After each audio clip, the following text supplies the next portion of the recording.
My name is Erin Finicane, and I am a citizen journalist in Washington, D.C. For me, storytelling through video is really a form of expression. It's my way of communicating issues and stories that I'm passionate about with everyone around me, and doing it in a way that inspires them to get up, get out there, and do something. So I made a video series called Tenants' Rights 101. I encountered this community that was just suffering from terrible, terrible building conditions, and I wanted others to learn from their experience. So we had rats in the awning. So in this scene, I'm setting the stage, establishing that these people are really living in horrendous conditions. I moved from apartment to apartment to showcase some of these conditions. So we have the backed up water, which was just absolutely disgusting. I'm trying to give a variety of shots that will show diversity of situations that they're dealing with. In this scene, I am establishing the stakes. What does this community stand to lose? And what they stand to lose is their home, their family. And so I want to portray that.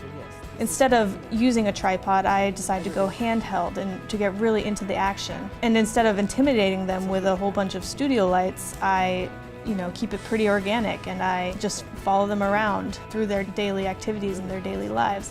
Here I am featuring close-ups on a variety of different people in the community to showcase just how diverse this group of people really is.